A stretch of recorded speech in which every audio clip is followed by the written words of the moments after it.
War in Spain is essentially attended with difficulties, but these are greatly increased by the divisions of commands and a considerable diminution in the numbers of the respective armies, which that division affects in a still more fatal manner. If that division, which has already done so much harm at a time when the emperor was in Paris, and giving his constant attention to his armies in the peninsula, could be productive of a partial remedy to other evils, we should still tremble at the result which must infallibly attend such a system, since our means of action are accordingly diminished at a moment when the emperor is removing to a distance of 300 leagues from his capital. I have laid before you, Monseigneur, all the reasons which appear to me to afford demonstrative evidence of the necessity of uniting under one chief the whole of the troops and of the country, from Bien to Madrid to La Mancha inclusive. I have not been guided in this by any other motive than an ardent wish for the success of our arms, and an honest feeling. If the emperor should not deem it proper to adopt the above system, I venture to request he will name my successor to the command which he has entrusted to me. I feel every confidence and conviction of being competent to act as efficiently as any other officer. But if everything is to remain as at present, my means are inadequate to the task imposed upon me. Whatever difficulties may be consequent upon an appointment to the chief command of the forces, however awful the responsibility attending it, they appear to me to fall short of that which my position under present circumstances must necessarily occasion.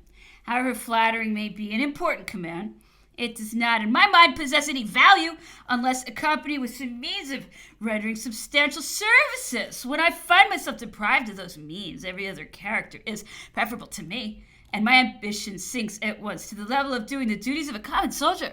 I should feel no regret at sacrificing my life in the emperor's cause, but I cannot remain in the cruel position of witnessing no other result of my unceasing efforts and anxious attentions than the gloomy prospect of affixing my name to events as disastrous as they are unworthy of our military renown. The Marshal Duke of Ragusa.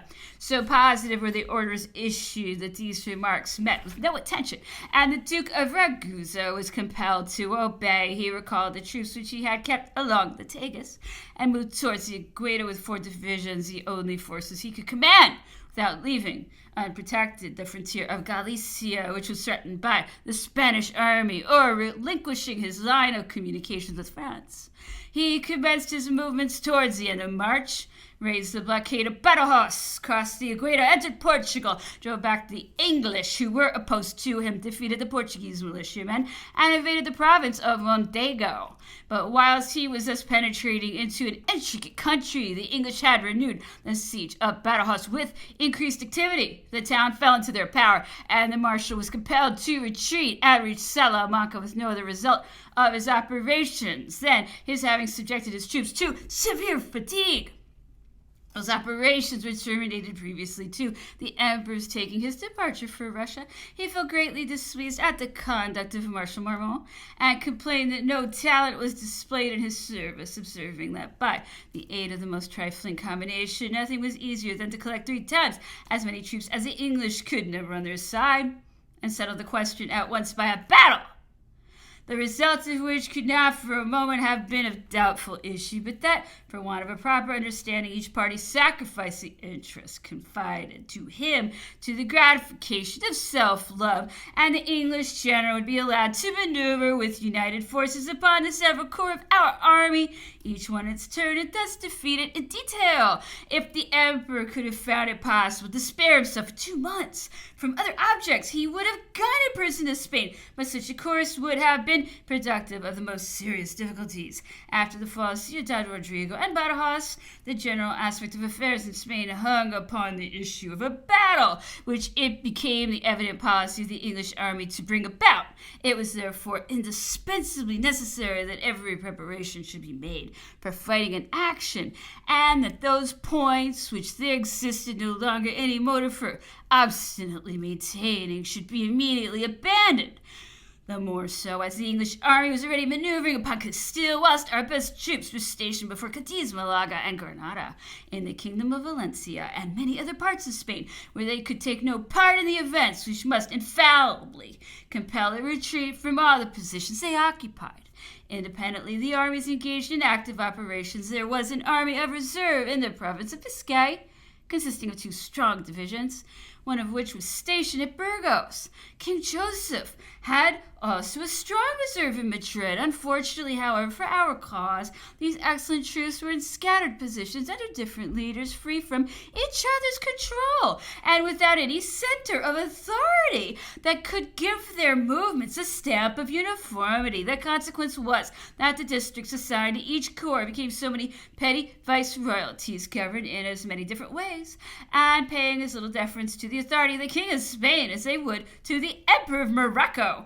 The operations carrying on in Biscay and Navarre were directed from Paris by the Minister of War, who could only receive news from those provinces by causing the courier, who was the bearer of the correspondence, to be escorted by 1 or 2 battalions. And it was impossible for that correspondence to reach Paris before the occurrence of fresh events on the spot from whence it proceeded. This was not the only inconvenience felt. It was also necessary to keep along the line of communication a great number of troops, which did not, however, secure the correspondence from being interrupted. The English army, which was weaker than our own, but obeyed the orders of a single chief, and that chief, a skillful one, was posted at Fuentes de Honor in the rear of Ciudad Rodrigo. It was evident that he would attack Marmont's army, which stood as great a chance of being defeated as the army of Andalusia, and the success of the English would have different results from those which would attend any reverses of fortune we might experience at any other extremity of Spain. Every measure, therefore, should have been combined and in a state of readiness to enable the army under Marmont to defeat the English, whilst, on the contrary, as much apathy was shown to it as if it had not been supposed to exist. Each one sheltered himself under his own responsibility, attended to the subsistence of the troops, and contracted a habit of leaving the rest to time. The English army employed it to a better purpose. The course of its operations will soon follow this narrative. Chapter 20. Whilst matters were in the condition described in the preceding chapter, the emperor was crossing the immense extent of country which divides the Vistula from the Niemen. It would be proper in the outset to enumerate his prodigious army, of which I can only give a summary account, not having taken part in the expedition. The army was estimated together at 400,000 men: French, Austrian, Prussians, Poles, Saxons, Westphalians, Württembergers, Dutch, Confederated Princes of the Rhine, Swiss, Italians, and Neapolitans all contributed to swell its ranks. The French artillery alone reckoned 20,000 draft horses, and the cavalry upward of 100,000.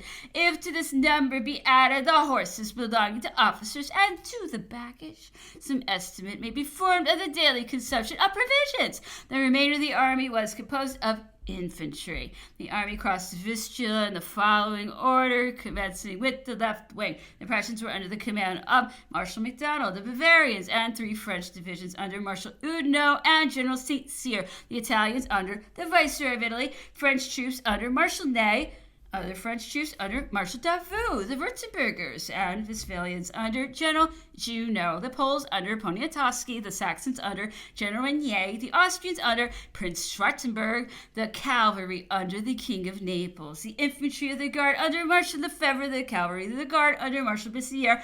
Marshal Victor was organizing a corps of reserve in the rear. Marshal Augereau watched over the tranquility of Germany.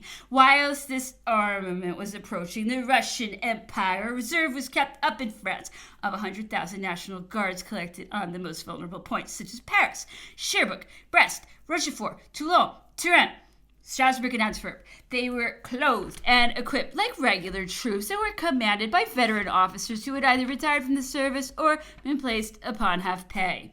In no period of history do we find any allusion to such considerable armaments as those which marked that fatal year of 1812. From the 10th to the 15th of June, the army crossed the Niemen upon 3 bridges which were thrown over it near each other, and at a distance of half a league from Kovno, it took the road to Vilna, which had been occupied a very few days before by the Russian army and the Emperor Alexander in person. The light troops of the enemy were not overtaken until we approached Vilna, while they evacuated, retreating in various directions towards the Dvina. Their most numerous corps was in front of our right, that is to say, in the vicinity of Grodno. They proceeded in the direction of Mohilov by the road of Brobyansk. The greater part of the hostile army retreated upon Drisa, where they had a vast entrenched camp. Our army followed in pursuit of it. The emperor made Marshal Davout advanced in a manner as to compel the corps before him to move in an oblique direction to the right, so as to prevent its forming a junction with the troops which were rallying behind the Dvina. That corps, which was under Prince Bagration's orders, was the only one exposed to danger by this first operation. If Marshal Davout had been able to comply with the Emperor's instructions, and so effectually to isolate, if not to destroy the corps, as to prevent its being in any use to the main army, it is probable that such an inroad upon the center of the Russian army would have decided the fate of the campaign. When deprived of the assistance of the body of troops, which the marshal was driving before him, it could not have brought together a larger force than 80,000 men.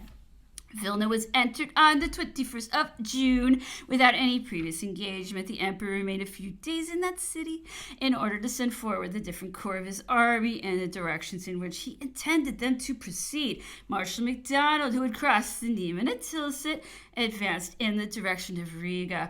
The cavalry moved upon Drisa, where it was supposed that the Russians could attempt to defend their entrenched camp. They discovered that it had been evacuated and learned that there was only a small corps under General Wittgenstein on the other side of the Dvina in front of the entrenched camp. The emperor left Marshal Oudinot to oppose him, and with the remainder of the army took the road to Smolensko. Marshal Davout kept marching in a parallel line with the head of Bagration's column, and so closely pressed him to lean upon his right that his corps was compelled to seek a passage across the Dnieper, and in order to overtake that portion of the Russian army which had marched towards the Dvina. It was no doubt taking a great circuit, but the prince succeeded in his object and restored to the hostile army a large body of troops, which would have been rendered completely useless if the emperor's orders had been punctually executed. The success of this movement proved for the Russians fully equivalent to the gain of a battle. The losses they had suffered consisted in nothing more than a few square leagues. They became thenceforward united and less apprehensive of an engagement. Nevertheless, they refused to fight a battle and continued their retreat, laying everything waste in their rear. They were drawing near to the resources, while the French army, which was necessarily anxious to bring them to an engagement, was compelled to follow them through vast barren wastes where it could not fail to be eventually annihilated. For any country in Europe except Russia, so extensive a system of devastation could not fail to be productive of absolute ruin. In a country, in fact, where every building is made of wood, the sacrifice is not so great for a nation which can repair the evil in less than a 12-month. It has long been generally asserted that it was an act of barbarity to burn everything in this manner, and the French have been accused as the authors of the measure, but the Russians were too deeply interested in the rigid enforcement of those conflagrations to leave the task to be performed by those who were as deeply interested in preventing them. No doubt, however, is any longer entertained as to the injustice of those imputations. The Russians, therefore, were retreating by the road from Smolensko to Moscow, leaving the French army the alternative either of remaining upon the Dvina or of following them under the most disadvantageous circumstances. The emperor had at first intended to fix his quarters along the Dvina, but the Russian army, having continued its retreat and escaped his maneuvers, was compelled to follow in order to force it to an engagement, the object of which was to place it under the impossibility of undertaking anything during the whole winter. Owing to this consideration having been overlooked, the emperor's views have been much criticized, though the correction of them admits of an easy proof. We must first bear in mind that the emperor had an immense army, the junction of which could only be effected by degrees and with great regularity in the combination of its movements. Must also be observed that a great part of that army had not an equal interest with ourselves in our own successes. Some of the corps composing it might at later period be found wanting in their attachment to our cause. It is impossible to form an idea of the difficulties of all kinds which the emperor had to contend with in his endeavors to keep together so many discordant elements, which would no sooner have escaped his control than they would have been wielded against him. He stood in need of their assistance for carrying his projects into effect and could not safely submit to too severe a trial the patience of soldiers who marched reluctantly under his standards. The object of the first part of his plan of operations had failed. The Russian army was united in one body as well as our own. What might not have happened had we gone to our winter quarters in order to aid the general rising of Poland? There's every possibility that the Russian government, finding the best portion of its dominions torn from it and having nothing more to lose, would have made every sacrifice to keep its forces together and bring them in a body against our army, which had not the resource of any natural position to protect it after it should have become disunited. The enemy would have been in greater strength than ourselves on whichever point he might have moved, and would accordingly have prevented the junction of our several troops, which it would find to be necessary to scatter over the country to enable them to procure means of subsistence. Besides this consideration, we had only reached the month of July. It would be vain to expect under such circumstances that Poland would respond to the impulse it was attempted to give that country, for however undoubted the courage of the people, they never would have pronounced themselves without being fully satisfied that no reverse of fortune was to be apprehended. But in fact, in the nature of a failure, what had become of that prodigious quantity of arms and equipments of every kind which had been brought from France for the purpose of arming and equipping the Polish nation? Do we forget what was so near happening to us after the Battle of Eylau? Much worse awaited us in the present occasion. Besides, if the Emperor had placed his immense army in winter quarters, it would have completely exhausted Poland. Every resource of the country would thus have been drained previously to the commencement of operations, which might not have been terminated in one campaign. This was accordingly the motive which actuated the Polish government when it recommended that the army should march forward. No skillful general, moreover, would ever think of placing his army in winter quarters in the presence of an enemy as strong as himself, without having first decided by some important warlike event the question as to which party should set the example of ulterior movements. For if he is to keep on the defensive, nothing but a suspension of arms can afford him any security in his winter quarters. Now, a suspension of arms would have been an act of insanity in the then state of things. The Russians could only be losers by granting it. They would have lost the assistance of the only allies that could be of any effectual service to them. Winter and its horrors. The Emperor could entertain no doubt of the favorable issue of a battle he was so anxious to bring about. He had all the springs of his army at command. He had certainly not been able to gain upon the Russians in their retreat, but they formed a larger and more unwieldy mass whose movements would necessarily be much slower than our own. There was nothing unreasonable in the expectation that we might so closely press upon their rear as to be able to fight them in detached portions and force them into partial engagements necessarily productive of a general one, after which it was the Emperor's intention to unfold the second part of his plan of operations. There is no doubt that if he could have calculated beforehand upon all the faults which were committed in the execution of his orders and which prevented his coming up with the Russian army until the 7th of September, he never would have dreamed of sending on so distant an expedition and at so late a period in the season an army which, having been placed in the alternative of conquering or dying of absolute want and being successful in the struggle, eventually found itself placed in the farther alternative of again conquering or sinking under the severity of the cold.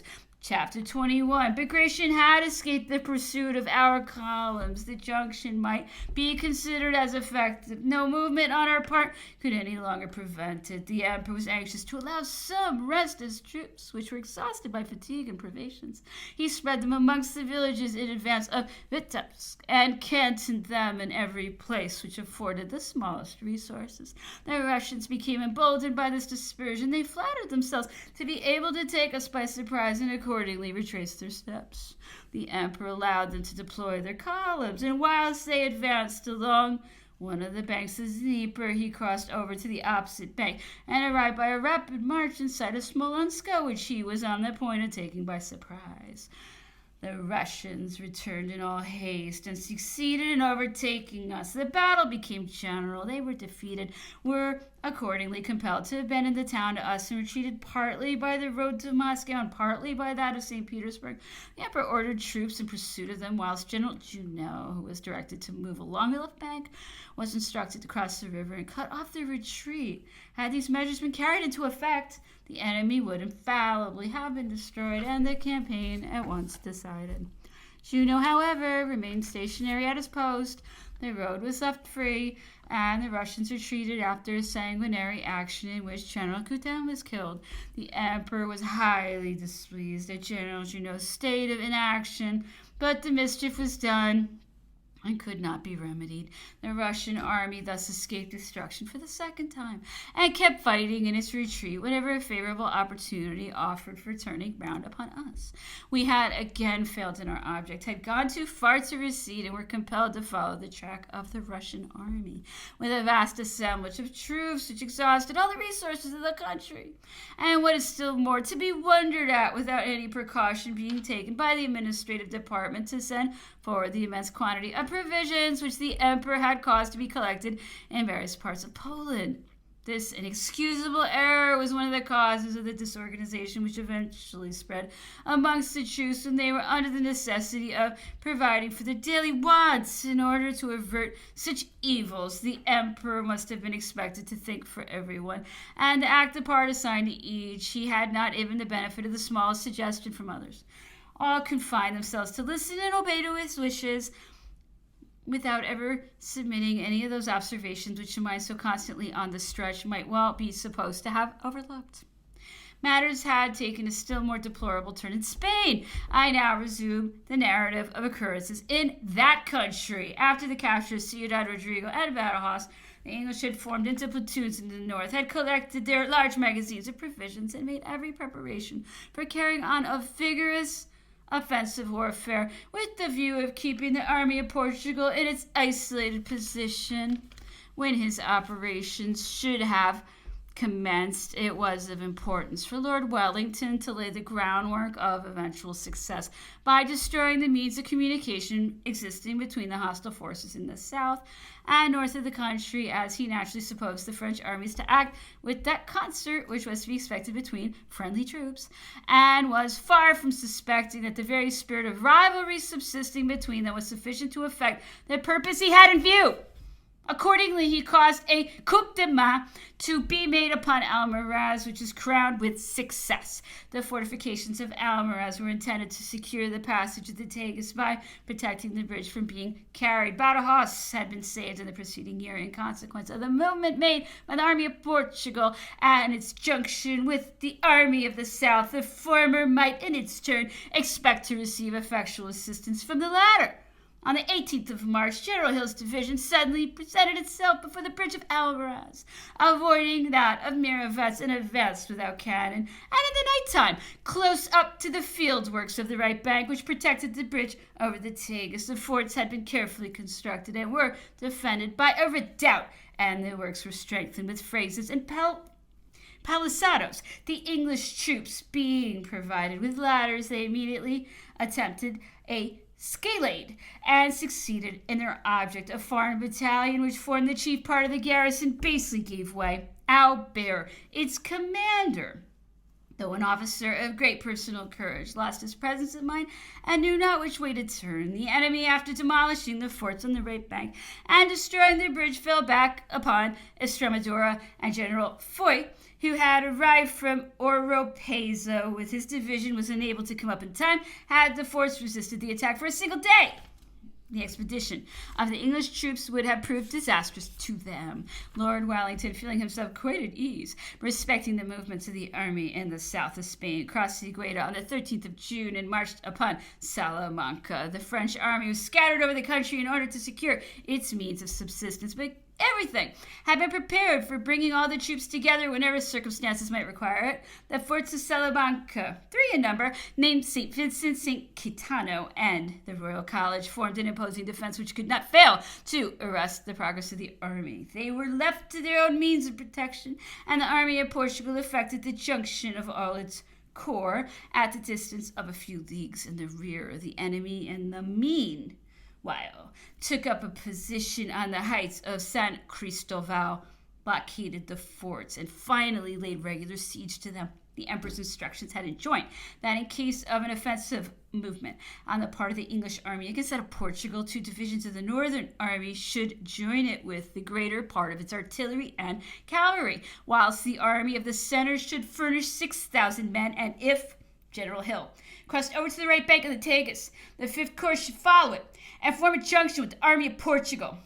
The Duke of Ragusa lost no time in calling for the promised assistance. He sent orders to General Bonnet, who commanded the 8th Division in the Kingdom of Leon, to make all haste to join him. And after collecting a force of about 25,000 men, he marched forward and came to take up a position within cannon shot of the English army. The siege was suspended in consequence of this offensive movement, but our attack having been put off until the forces had formed a junction, the siege was renewed. The enemy was repulsed in some sharp assaults in which they suffered a loss 3 times as great as the whole amount of the garrison. But a fire accidentally took place which destroyed the means of defense, and the forts surrendered. The army, having no longer any object to accomplish until its meaning of giving battle had been collected, retired towards the Douro, which maneuver brought it nearer to its reinforcements. The retreat was effected in presence of the enemy without the slightest molestation, and the English army followed in pursuit. As soon as the Duke of Ragusa had reached that position, he again desired that all the contingent forces which had been promised should immediately join him. General Caffarelli announced on the 14th of June that he was about to march with 8,000 infantry, 1,800 horses, and 22 pieces of cannon. Subsequent letters dated that his reinforcements was delayed by the movements of guerrilla parties. Later ones again, and the appearance of English vessels on the coast would detain him for an indefinite period. And at last, that, with the exception of the 1st Regiment of Hussars, no reinforcement whatever could be sent. The Duke of Ragusa had nevertheless promised General Caffarelli that he would place at his disposal as many troops as he thought proper for the purpose of restoring order in the district assigned to him, as soon as the English should have been beaten or driven back. But the general seemed to set little value on those promises. The King of Spain caused a letter to be written to Marshal Jourdan and the Duke of Ragusa, stating that no assistance would be sent to him from the army of the center. He urged him to act on the offensive against the English army without further delay. This letter was written on the 30th of June and reached its destination in the early part of July. What could the Duke of Ragusa do under these circumstances? He was disappointed of all the assistance he expected, and future events might contribute to augment the difficulties of his position. In fact, if General Hill had crossed the Tagus, the English army would have been reinforced by 12 or 15,000 men, and the 5th Corps, if it had been sent, which was greatly to be doubted, would have had to march through the province of La Mancha in order to effect a passage over the Tagus, and must have arrived long after General Hill, who would have crossed over the Aliantara, where the bridge had been restored. There would have been a disproportion of 12 or 15,000 men between the numerical strength of the English and French forces. On the other hand, the army of Galicia was blockading Astorga, which is supplied with provisions for no longer than the 1st of August. It was out of the question to attempt to relieve it or to detach any troops for that purpose until the English army had been defeated or driven back into Portugal. The Duke of Ragusa resolved, therefore, to adopt defensive operations and only delayed them until the arrival of the 8th Division, which was advancing from the frontier of the Asturias. When this event had taken place, he effected some feigned movements towards the Douro in order to deceive the enemy. The Duke of Ragusa had fixed upon the bridge of Tordesillas as the point where he should attempt the passage. Independently of the advantages which that position presented to him, it was the shortest line of communication from Valladolid to Salamanca. The army, therefore, in assuming the offensive, ran no risk of losing that communication. The passage was effected to his wish. The enemy, deceived by that operation, did not oppose any obstacle to it. The army, whilst on its march, fell in with 2 English divisions on the 18th of July. They hastily retreated after experiencing some loss from the pursuit of our troops, which extended to the borders of the Guarina, where the whole English army was assembled. The passage of the small river, the banks of which are very swampy, was attended with considerable difficulty. The French army had to make a flank movement before an enemy superior in numbers and ready drawn up to receive it. The movements were so well planned and executed with so much precision that the operation was attended with complete success. These maneuvers enabled it to reach the heights of San Cristobal near Salamanca, of which the English had just taken possession. The French army resumed the position it had formerly occupied on the heights of Aldea Rubio, commanding the Tormes. On the 21st of July, the whole army crossed the Tormes and took up a position at Calvarazza de Arriba. The English army made a parallel movement and stationed itself in front of the French army.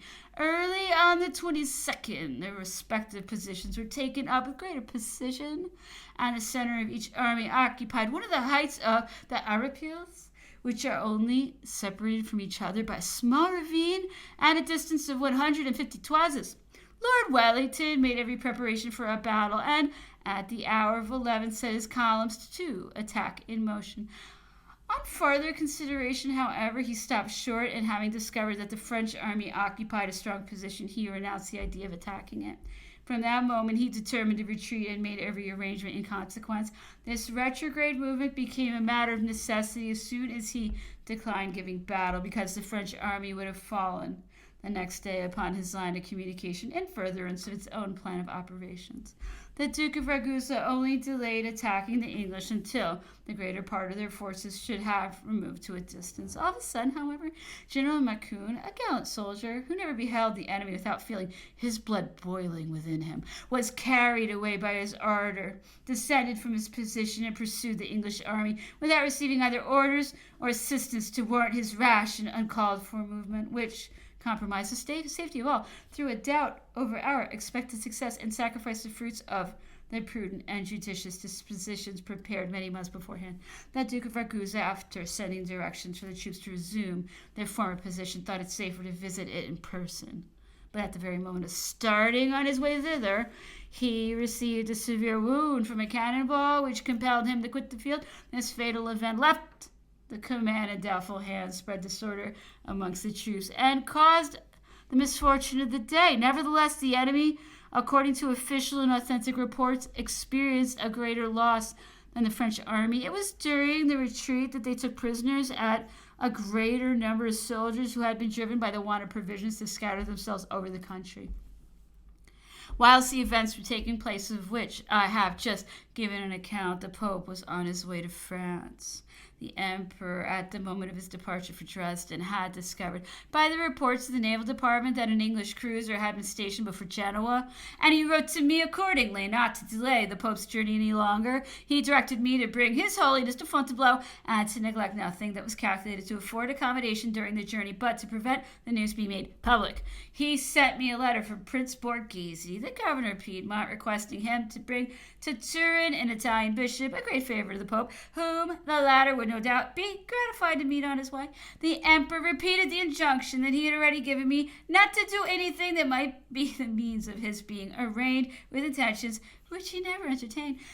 Nothing was farther from his mind than to offer any violence to the head of the church. He merely wished to remove him from the effects of an influence which endangered the repose of our departments. The Emperor's orders were punctually obeyed. I sent instructions to Savone in compliance with those orders, and adopted every other measure requisite to ensure the success of the operation. Entrusted to my care, the Pope made no difficulty to repair to Fontainebleau. He quietly stepped into his carriage, only stopped at Turin to see the bishop I have mentioned, and proceeded on his way to France.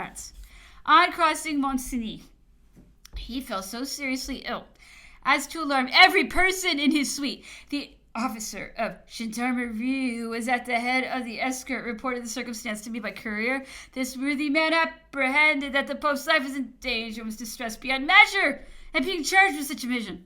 The Pope's illness arose from a stoppage in the bladder, which had become inflamed in consequence of the rapidity of his journey. He remained 2 or 3 days at the convent of Mont-Cenis, and received so much attention in that interval of time that he was enabled to continue his journey, and arrived with the rapidity of lightning at the palace of Fontainebleau, where the same apartment had been prepared for his reception that he had formerly occupied when he came to crown the emperor.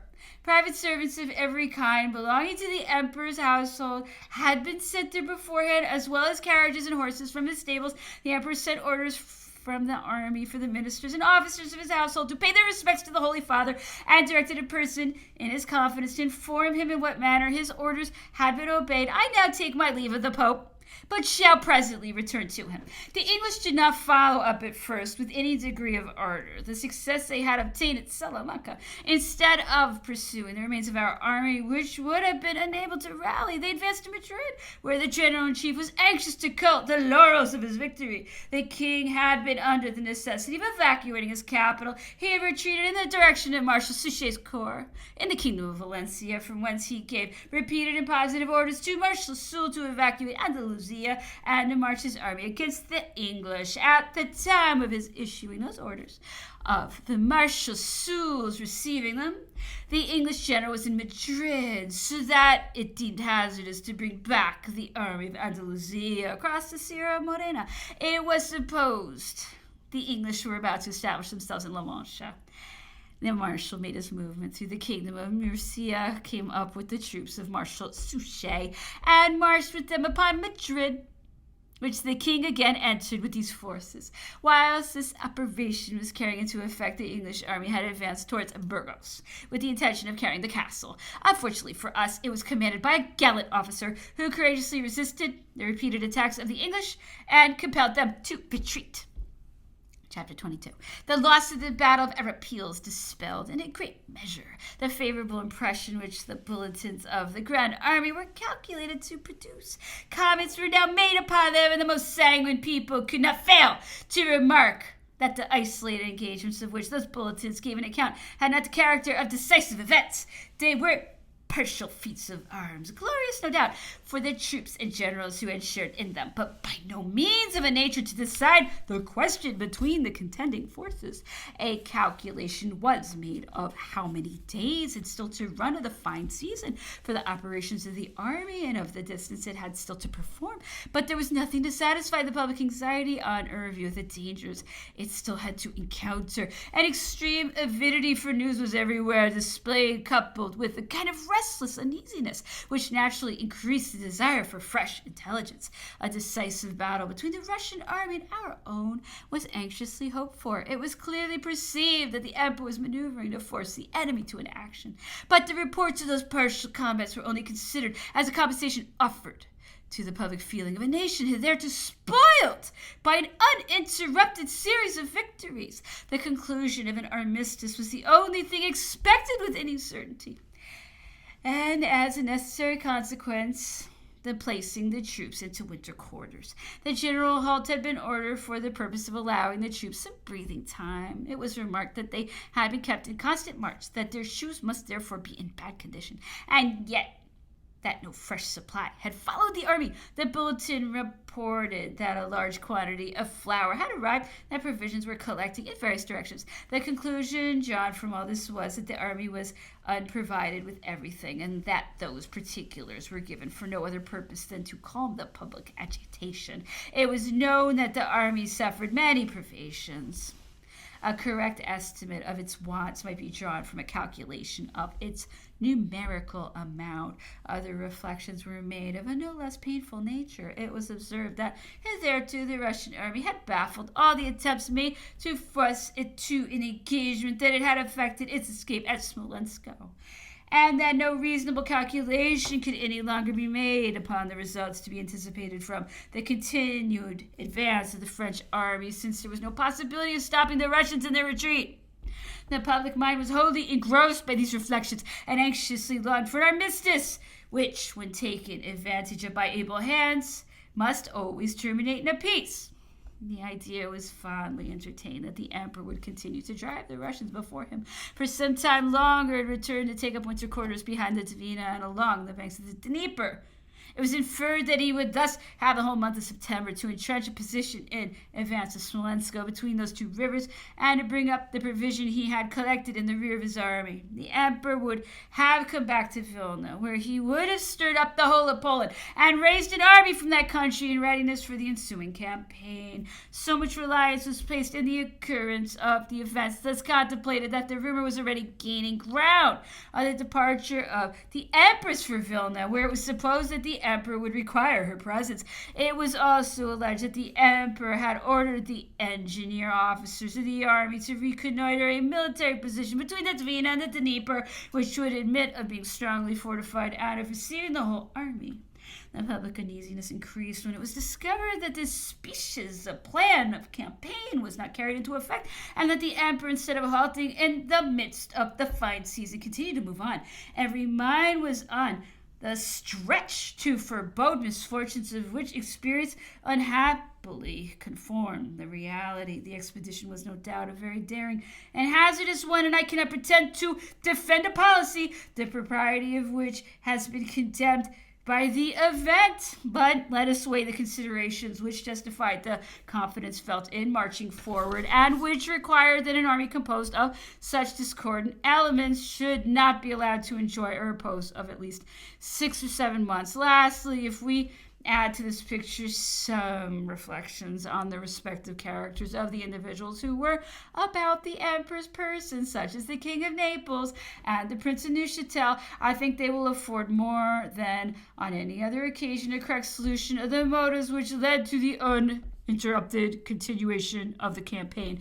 Previously to entering Russia, the emperor had sent General Andreossi as ambassador to Constantinople. It will be readily imagined that he was instructed to urge the Turks to attempt to reconquest of the provinces wrested from them. He was unfortunately sent 6 months too late. He was as yet uninitiated in the very first notions of the intrigues to which that court was a prey when he was desired to prevail upon it to adopt the course it could only be expected to listen to at the suggestion of a powerful influence, which is only to be obtained by a long previous intercourse. Misfortune would have it that the emperor, having always hoped that he would not be so soon forced into a war, had felt apprehensive at sending too soon to Constantinople an ambassador whose mission would have inspired the Russians with alarm. The consequence was that when the Turks beheld this ambassador, they foresaw what it was intended to ask of them. They very justly remarked that much less anxiety had been shown to send that ambassador when the Russians were imposing conditions upon them no less severe than those they now had no longer the means of resisting. They recollected their having been deserted at Tilsit after they had undertaken the campaign for no other purpose than to suit our views.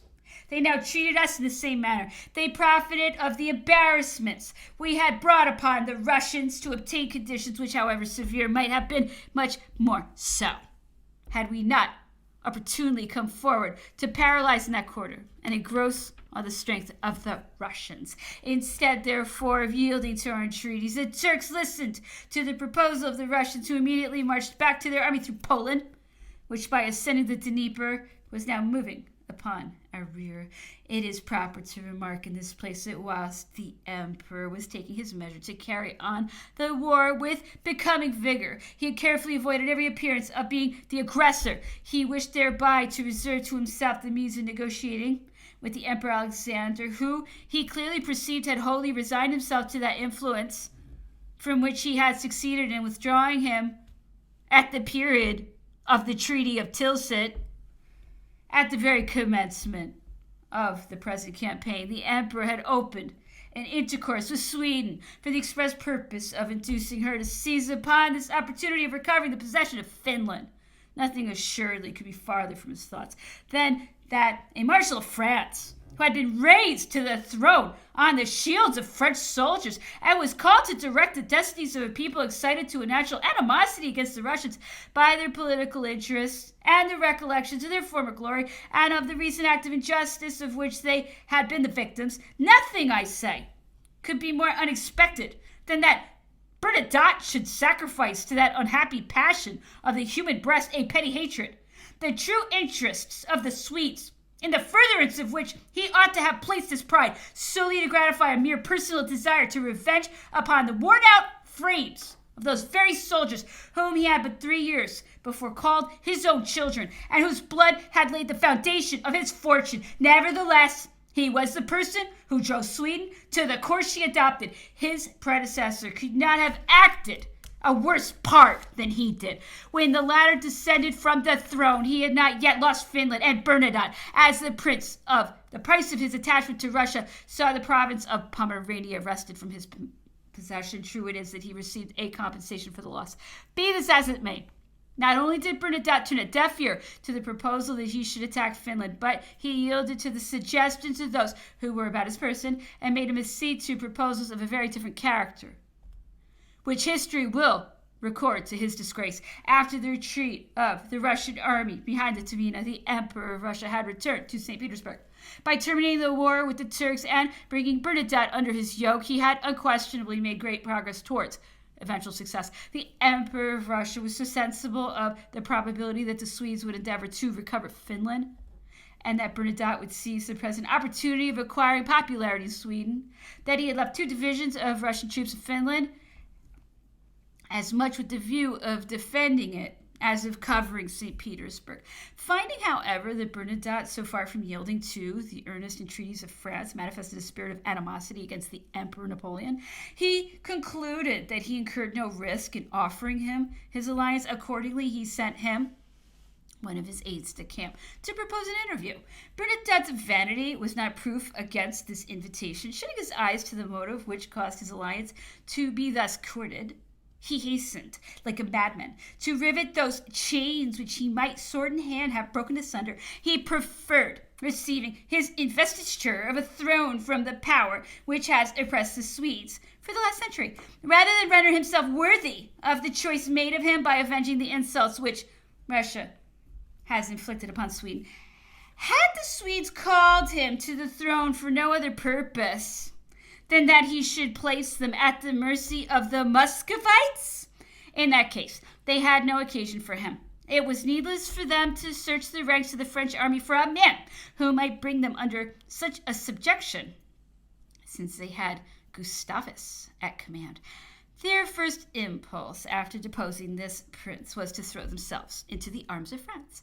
Could the latter nation have imagined then, at the moment of being at war with the enemies the most to be dreaded by a prince called to reign over Sweden, that prince would, of his own accord, place himself at the mercy of the Russians in order to prevent the French from breaking asunder the fetters reserved to enchain him?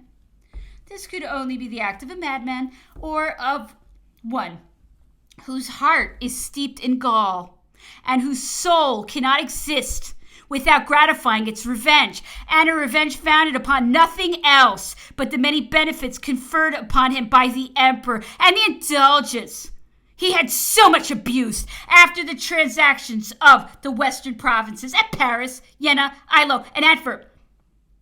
The emperor should have sent him before a council of war, instead of which he heaped favors upon him, and was rewarded with ingratitude. Delighted at the unexpected result of his proposals, the Emperor Alexander ordered the 2 divisions in Finland to embark for Courland, whilst the season was still favorable.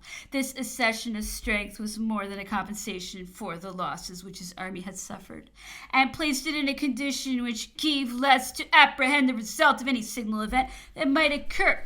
Chapter 23. The Emperor felt less uneasiness at Bernadotte's desertion, however painful the event, than at the approach of the bad season and the obstacles it threw in the way of his ulterior measures.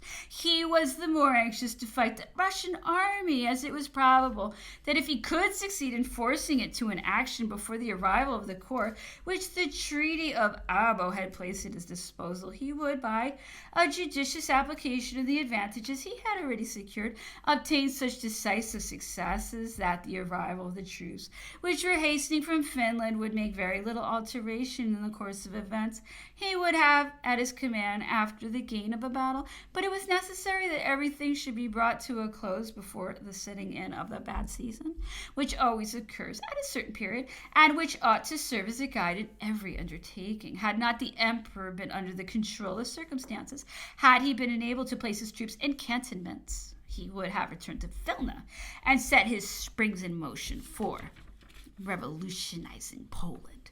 He would have passed the winter in occupations as intense as had engaged his attention at Warsaw 5 years before, and would have probably doubled his armies by levies of troops either in the Grand Duchy or in the provinces he had just wrested from the Russians.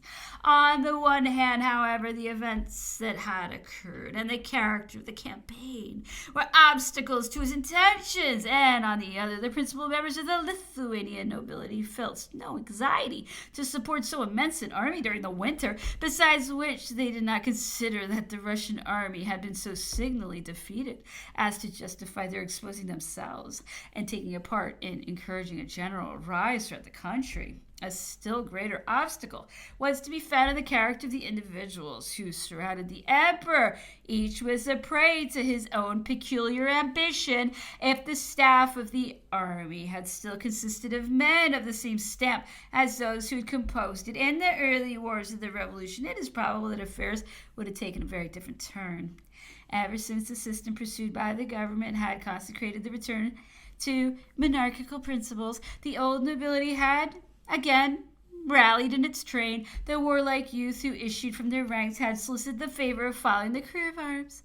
They had vied with each other in eagerness to enter the service, and they soon occupied, if not the first places in the army, at least many situations of high trust.